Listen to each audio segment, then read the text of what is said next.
राधे राधे अथाह YouTube channel पर हम आपका स्वागत करते हैं।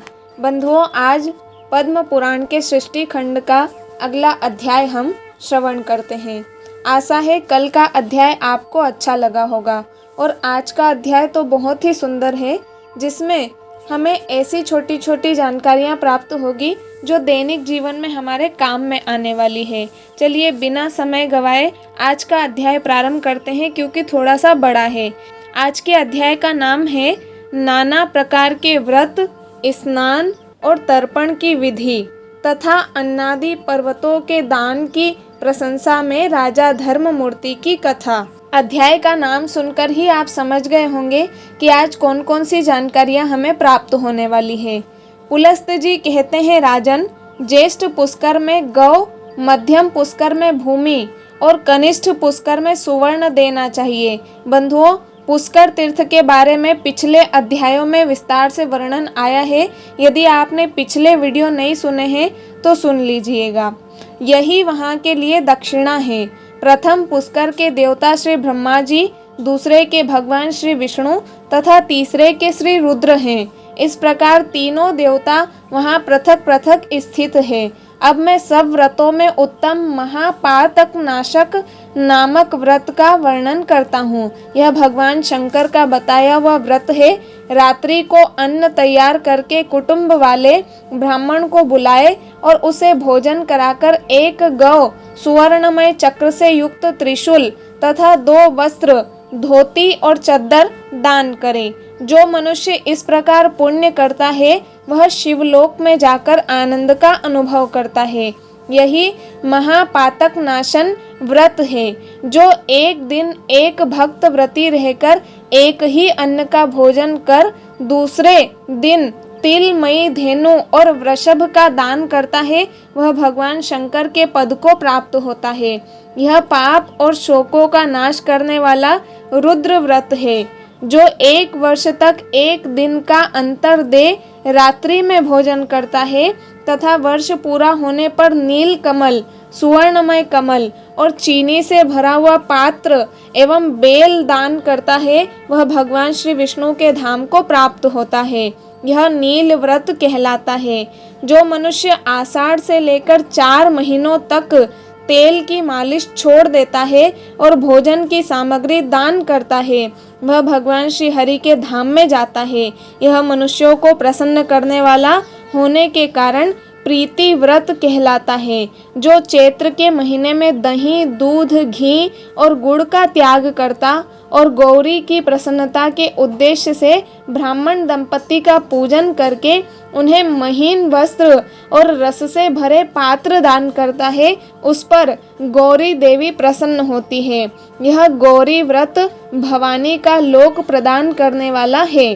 जो आषाढ़ आदि चातुर्मास्य में कोई भी फल नहीं खाता तथा चौमासा बीतने पर घी और गुड़ के साथ 1 घड़ा एवं कार्तिक की पूर्णिमा को पुनः कुछ सुवर्ण ब्राह्मण को दान देता है, वह रुद्र लोक को प्राप्त होता है। यह शिव व्रत कहलाता है। जो मनुष्य हेमंत और शिशिर में पुष्पों का सेवन छोड़ देता है तथा अपनी शक्ति के अनुसार सोने के 3 फूल बनवाकर फाल्गुन की पूर्णिमा को भगवान श्री शिव और श्री विष्णु की प्रसन्नता के लिए उनका दान करता है, वह परम पद को प्राप्त होता है। यह सौम्य व्रत कहलाता है। जो फाल्गुन से आरंभ करके प्रत्येक मास की तृतीया को नमक छोड़ देता है और वर्ष पूर्ण होने पर भवानी की प्रसन्नता के लिए ब्राह्मण दंपति का पूजन करके उन्हें शैया और आवश्यक सामग्रियों सहित ग्रह दान करता है, वह 1 कल्प तक गौरी लोक में निवास करता है। इसे सौभाग्य व्रत कहते हैं। जो द्विज 1 वर्ष तक मौन भाव से संध्या करता है और वर्ष के अंत में घी का घड़ा, 2 वस्त्र, धोती और चद्दर, तिल और घंटा ब्राह्मण को दान करता है, वह सारस्वत लोक को प्राप्त होता है, जहाँ से फिर इस संसार में लौटना नहीं पड़ता। यह रूप और विद्या प्रदान करने वाला सारस्वत नामक व्रत है। प्रतिदिन गोबर का मंडल बनाकर उसमें अक्षतों द्वारा कमल बनाए उसके ऊपर भगवान श्री शिव या श्री विष्णु की प्रतिमा रखकर उसे घी से स्नान कराए, फिर विधिवत पूजन करे। इस प्रकार जब 1 वर्ष बीत जाए तब शाम गान करने वाले ब्राह्मण को शुद्ध सोने का बना हुआ 8 अंगुल का कमल और तिल की धेनु दान करे।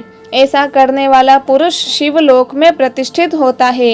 यह साम व्रत कहलाता है। 9वीं तिथि को एक भुक्त रहकर एक ही अन्न का भोजन करके कुमारी कन्याओं को भक्ति पूर्वक भोजन कराए तथा गौ, सुवर्ण, सीला हुआ अंगा, धोती, चद्दर तथा सोने का सिंहासन ब्राह्मण को दान करे। इससे वह शिवलोक को प्राप्त होता है। अरबों जन्म तक स्वरूपवान होता है। शत्रु उसे कभी परास्त नहीं कर पाते। यह मनुष्यों को सुख देने वाला वीर व्रत नामक व्रत है। चैत्र से आरंभ कर 4 महीनों तक प्रतिदिन लोगों को बिना मांगे जल पिलाए और इस व्रत की समाप्ति होने पर अन्न वस्त्र सहित जल से भरा हुआ माट, तिल से पूर्ण पात्र तथा सुवर्ण दान करे। ऐसा करने वाला पुरुष ब्रह्मलोक में सम्मानित होता है। यह उत्तम आनंद व्रत है। जो पुरुष मांस का बिल्कुल परित्याग करके व्रत का आचरण करे और उसकी पूर्ति के निमित्त गौ तथा सोने का मृग दान करे, वह अश्वमेध यज्ञ का फल प्राप्त करता है। इसका नाम अहिंसा व्रत है। 1 कल्प तक इसका फल भोगकर अंत में मनुष्य राजा होता है। माघ के महीने में सूर्योदय के पहले स्नान करके द्विज दंपति का पूजन करे तथा उन्हें भोजन कराकर यथाशक्ति वस्त्र और आभूषण दान दे। यह सूर्य व्रत है। इसका अनुष्ठान करने वाला पुरुष 1 कल्प तक सूर्य लोक में निवास करता है। आषाढ़ आदि 4 महीनों में प्रतिदिन प्रातः स्नान करे और फिर कार्तिक की पूर्णिमा के दिन ब्राह्मणों को भोजन कराकर गौदान दे तो वह मनुष्य भगवान श्री विष्णु के धाम को प्राप्त होता है। यह विष्णु व्रत है। जो एक अयन से दूसरे अयन तक पुष्प और घृत का सेवन छोड़ देता है और व्रत के अंत में फूलों का हार, घी और घृत मिश्रित खीर ब्राह्मण को दान करता है, वह शिवलोक में जाता है। इसका नाम शील व्रत है।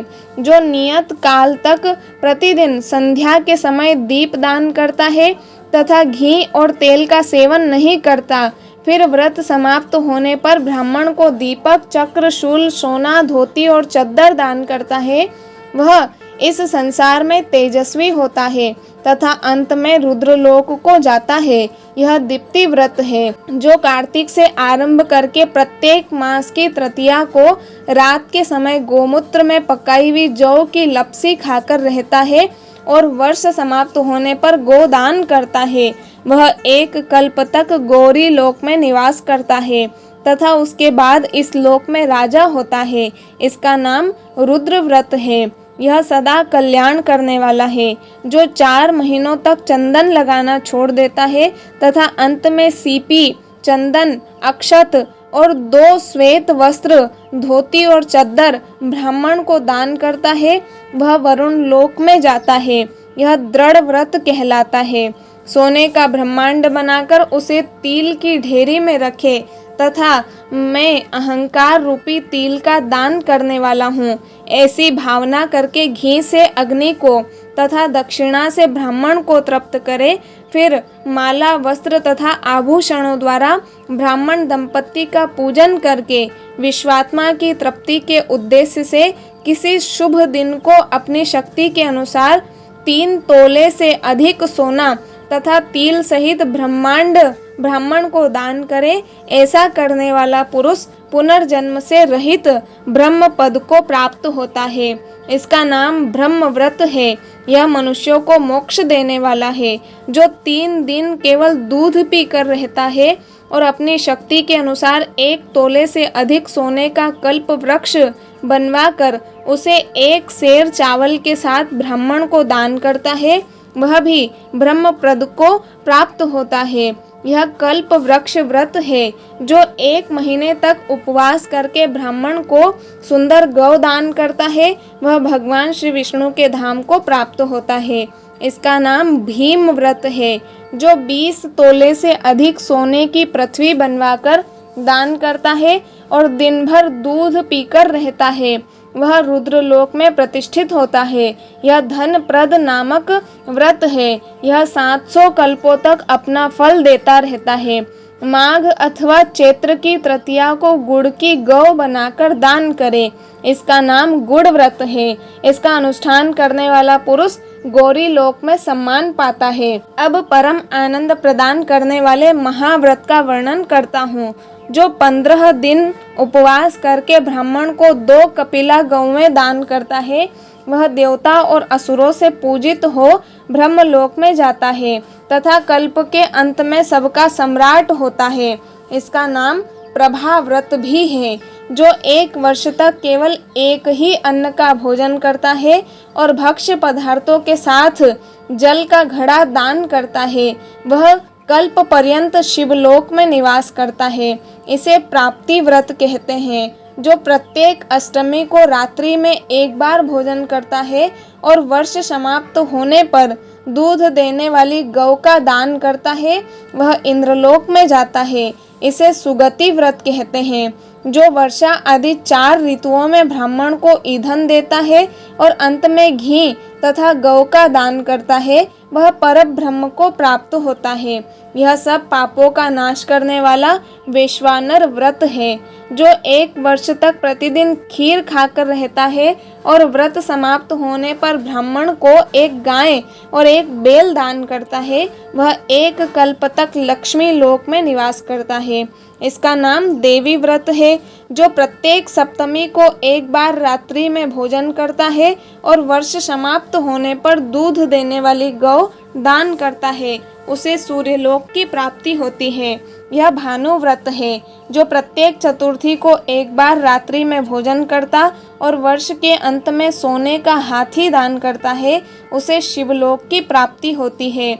यह वैनायक व्रत है। जो चौमासे भर बड़े बड़े फलों का परित्याग करके कार्तिक में सोने के फल का दान करता है तथा हवन कराकर उसके अंत में ब्राह्मण को गाय बैल देता है, उसे सूर्यलोक की प्राप्ति होती है। यह सौर व्रत है। जो 12 द्वादशियों को उपवास करके अपनी शक्ति के अनुसार गौ, वस्त्र और सुवर्ण के द्वारा ब्राह्मणों की पूजा करता है, वह परम पद को प्राप्त होता है। यह विष्णु व्रत है। जो प्रत्येक चतुर्दशी को एक बार रात में भोजन करता और वर्ष की समाप्ति होने पर 1 गाय और 1 बैल दान करता है, उसे रुद्रलोक की प्राप्ति होती है। इसे त्र्यंबक व्रत कहते हैं। जो 7 रात उपवास करके ब्राह्मण को घी से भरा हुआ घड़ा दान करता है, वह ब्रह्मलोक को प्राप्त होता है। इसका नाम वर व्रत है। जो काशी जाकर दूध देने वाली गौ का दान करता है, वह 1 कल्प तक इंद्रलोक में निवास करता है। यह मित्र व्रत है। जो 1 वर्ष तक तांबुल का सेवन छोड़कर अंत में गौ दान करता है, वह वरुण लोक को जाता है। इसका नाम वारुण व्रत है। जो चांद्रायण व्रत करके सोने का चंद्रमा बनवाकर दान देता है, उसे चंद्रलोक की प्राप्ति होती है। यह चंद्र व्रत कहलाता है। जो ज्येष्ठ मास में पंचाग्नि तप कर अंत में अष्टमी या चतुर्दशी को सोने की गौ का दान करता है, वह स्वर्ग को जाता है। यह रुद्र व्रत कहलाता है। जो प्रत्येक तृतीया को शिव मंदिर में जाकर एक बार हाथ जोड़ता है और वर्ष पूर्ण होने पर दूध देने वाली गौ दान करता है, उसे देवी लोक की प्राप्ति होती है। इसका नाम भवानी व्रत है।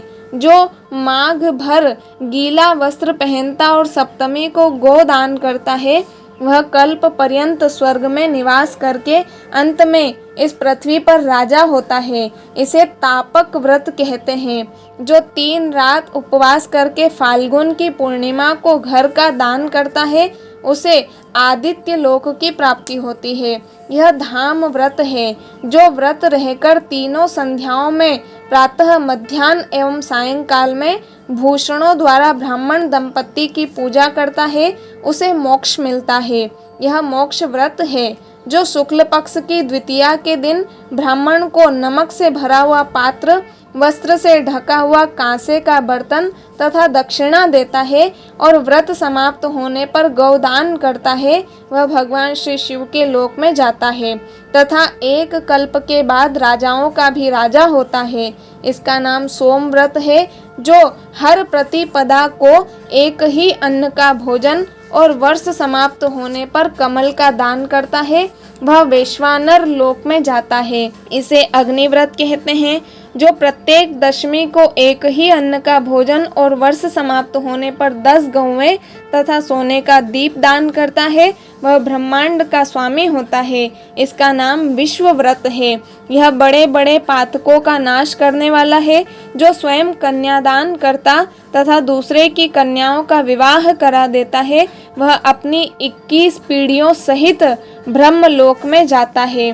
कन्यादान से बढ़कर दूसरा कोई दान नहीं है, विशेषतः पुष्कर में, और वहाँ भी कार्तिक की पूर्णिमा को जो कन्यादान करेंगे उनका स्वर्ग में अक्षय वास होगा। जो मनुष्य जल में खड़े होकर तिल की पीठी के बने हुए हाथी को रत्नों से विभूषित करके ब्राह्मण को दान देते हैं, उन्हें इंद्रलोक की प्राप्ति होती है। जो भक्ति पूर्वक इन उत्तम व्रतों का वर्णन पढ़ता और सुनता है, वह 100 मनवंतरों तक गंधर्वों का स्वामी होता है। बंधुओं, देखिए यहाँ पर कितनी अच्छी बात लिखी है कि ये जो व्रत हम आपको पढ़ पढ़ करके सुना रहे हैं, इनको आप न भी कर पाओ तो कोई बात नहीं, लेकिन यहाँ पर लिखा है कि जो इन उत्तम व्रतों का वर्णन पढ़ता और सुनता भी है, तो वह 100 मनवंतरों तक गंधर्वों का स्वामी होता है। इसलिए वीडियो को बिना स्किप किए आप पूरा सुनिएगा, आपको लाभ अवश्य मिलेगा। और दूसरा लाभ ये भी कि यदि आपने पद्म पुराण को नहीं पढ़ी है, तो कम से कम आप किसी से ये तो कह सकते हो कि हमने पद्म पुराण को पूरी बिना कोई शब्द छोड़े सुना जरूर है। आइए पुनः कंटिन्यू करते हैं। स्नान के बिना न तो शरीर ही निर्मल होता है और न मन की ही शुद्धि होती है, अतः मन की शुद्धि के लिए सबसे पहले स्नान का विधान है। घर में रखे हुए अथवा तुरंत के निकाले हुए जल से स्नान करना चाहिए। किसी जलाशय या नदी का स्नान सुलभ हो तो और उत्तम है। मंत्रवेत्ता विद्वान पुरुष को मूल मंत्र के द्वारा तीर्थ की कल्पना कर लेनी चाहिए। ओम नमो नारायणाय यह मूल मंत्र बताया गया है। पहले हाथ में कुश लेकर विधि पूर्वक आचमन करें तथा मन और इंद्रियों को संयम में रखते हुए बाहर भीतर से पवित्र रहे। फिर 4 हाथ का चौकोर मंडल बनाकर उसमें निम्नांकित वाक्यों द्वारा भगवती गंगा का आवाहन करें। गंगे, तुम भगवान श्री विष्णु के चरणों से प्रकट हुई हो। श्री विष्णु ही तुम्हारे देवता हैं, इसलिए तुम्हें वैष्णवी कहते हैं। देवी, तुम जन्म से लेकर मृत्यु तक समस्त पापों से मेरी रक्षा करो। स्वर्ग, पृथ्वी और अंतरिक्ष में कुल 3.5 करोड़ तीर्थ है। यह वायु देवता का कथन है।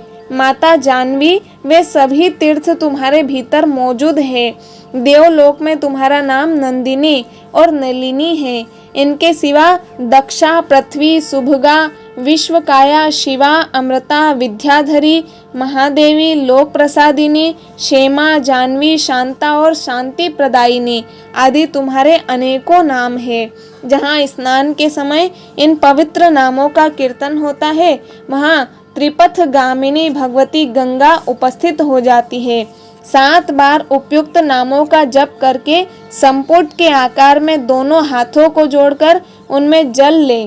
3, 4, 5 या 7 बार मस्तक पर डाले। फिर विधि पूर्वक मृतिका को अभिमंत्रित करके अपने अंगों में लगाए। अभिमंत्रित करने का मंत्र इस प्रकार है। अश्व क्रांते रथ क्रांते विष्णु क्रांते वसुंधरे मृतिके हर में पापम यन्मया दुष्कृतम कृतम उद्धृत आसी वराहेण कृष्णेन सतबाहुना नमस्ते सर्वलोकानां प्रभवारणी सुव्रते। इसका अर्थ क्या है? वसुंधरे, तुम्हारे ऊपर अश्व और रथ चला करते हैं। भगवान श्री विष्णु ने भी वामन रूप से तुम्हें एक पैर से नापा था। मृतिके, मैंने जो बुरे कर्म किए हो, मेरे उन सब पापों को तुम हर लो देवी भगवान श्री विष्णु ने सैकड़ों भुजाओं वाले वराह का रूप धारण करके तुम्हें जल से बाहर निकाला था। तुम संपूर्ण लोकों की उत्पत्ति के लिए अरणी के समान हो। सुव्रते, तुम्हें मेरा नमस्कार है। इस प्रकार मृतिका लगाकर पुनः स्नान करे, फिर विधिवत आचमन करके उठे और शुद्ध सफेद धोती एवं चद्दर धारण कर त्रिलोकी को तृप्त करने के लिए तर्पण करे।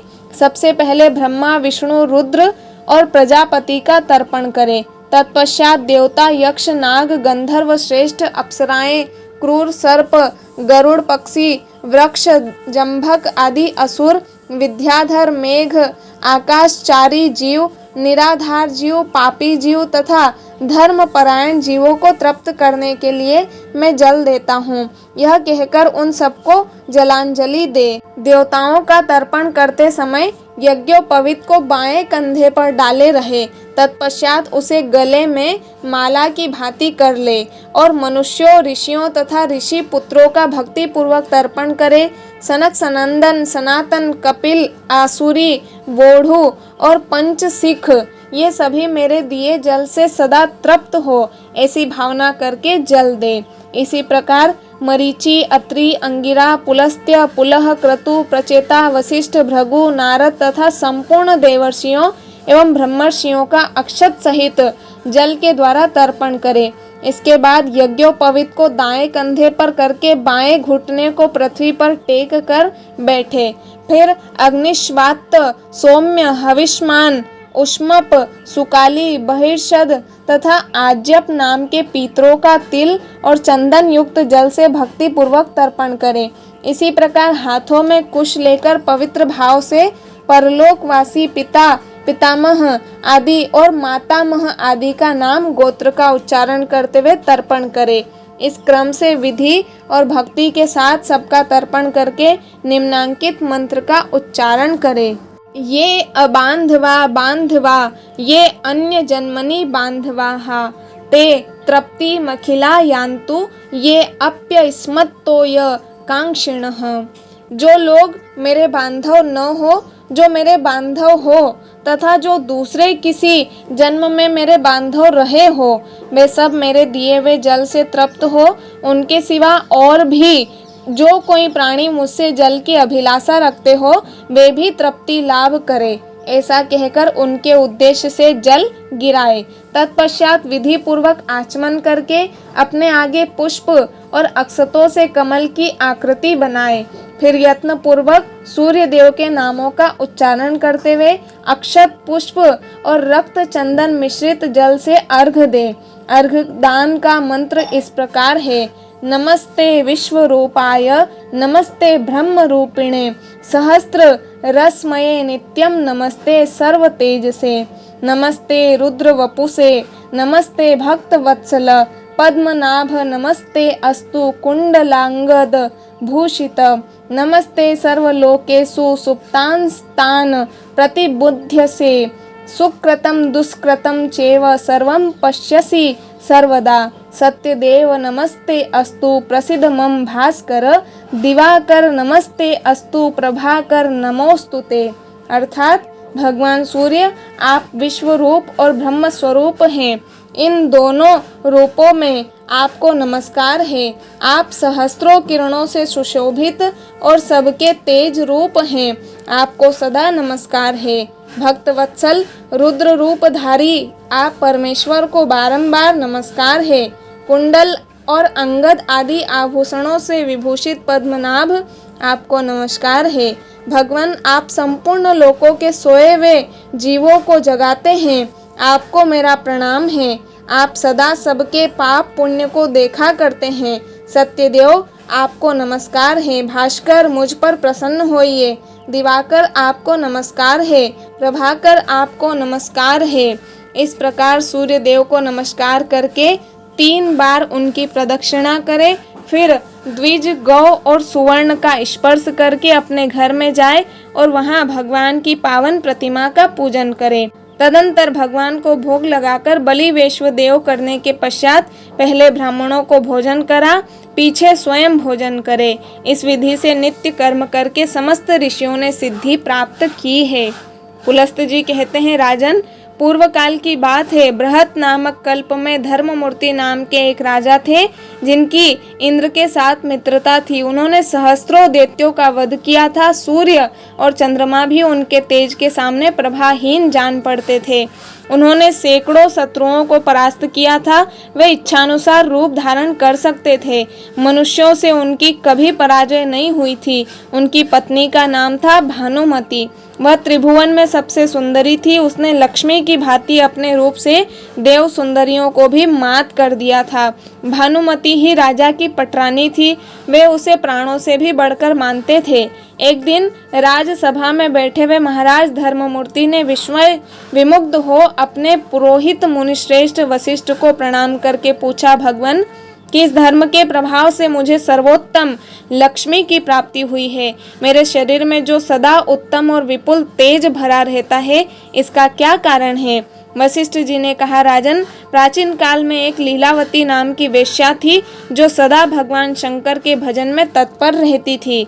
एक बार उसने पुष्कर में चतुर्दशी को नमक का पहाड़ बनाकर सोने की बनी देव प्रतिमा के साथ विधि पूर्वक दान किया था।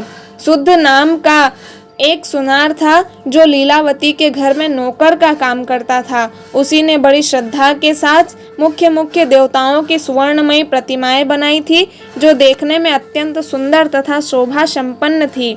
धर्म का काम समझकर उसने उन प्रतिमाओं के बनाने की मजदूरी नहीं ली थी। उस नमक के पर्वत पर जो सोने के वृक्ष लगाए गए थे, उन्हें उस सुनार की स्त्री ने तपाकर देदीप्यमान बना दिया था। सुनार की पत्नी भी लीलावती के घर परिचारिका का काम करती थी। उन्हीं दोनों ने ब्राह्मणों की सेवा से लेकर सारा कार्य संपन्न किया था। तदंतर दीर्घ काल के पश्चात लीलावती वेश्या सब पापों से मुक्त होकर शिवजी के धाम को चली गई, तथा वह सुनार, जो दरिद्र होने पर भी अत्यंत सात्विक था और जिसने वेश्या से मजदूरी नहीं ली थी, आप ही है। उसी पुण्य के प्रभाव से आप सातों द्वीपों के स्वामी तथा हजारों सूर्यों के समान तेजस्वी हुए हैं। सुनार की ही भांति उसकी पत्नी ने भी सोने के वृक्षों और देव मूर्तियों को कांतिमान बनाया था, इसलिए वही आपकी महारानी भानुमति हुई है। प्रतिमाओं को जगमग बनाने के कारण महारानी का रूप अत्यंत सुंदर हुआ है और उसी पुण्य के प्रभाव से आप मनुष्य लोक में अपराजित हुए हैं तथा आपको आरोग्य और सौभाग्य से युक्त राजलक्ष्मी प्राप्त हुई है। इसलिए आप भी विधि पूर्वक धान्य पर्वत आदि 10 प्रकार के पर्वत बनाकर उनका दान कीजिए। पुलस्त जी कहते हैं, राजा धर्ममूर्ति ने बहुत अच्छा कहकर वशिष्ठ जी के वचनों का आदर किया और अनाज आदि के पर्वत बनाकर उन सबका विधि पूर्वक दान किया। तत्पश्चात वे देवताओं से पूजित होकर महादेव जी के परम धाम को चले गए। जो मनुष्य इस प्रसंग का भक्ति पूर्वक श्रवण करता है, वह भी पाप रहित हो स्वर्गलोक में जाता है। राजन, अन्नादि पर्वतों के दान का पाठ मात्र करने से दुख स्वप्नों का नाश हो जाता है। फिर जो इस पुष्कर क्षेत्र में शांत चित्त होकर सब प्रकार के पर्वतों का स्वयं दान करता है, उसको मिलने वाले फल का क्या वर्णन हो सकता है। इस प्रकार हमने आज के अध्याय का विस्तार से वर्णन श्रवण किया, जिसमें दैनिक जीवन की हर छोटी बड़ी समस्या, समाधान, दान, नियम, व्रत आदि का वर्णन किया गया है। यदि आज का अध्याय आपको अच्छा लगा हो तो वीडियो को लाइक कर दीजिए, शेयर कर दीजिए, कमेंट कर करके अपना प्रेम हम तक अवश्य पहुंचाइए और चैनल को सब्सक्राइब करना बिल्कुल न भूलिए। मिलते हैं अगले वीडियो के साथ, तब तक के लिए सभी को राधे राधे।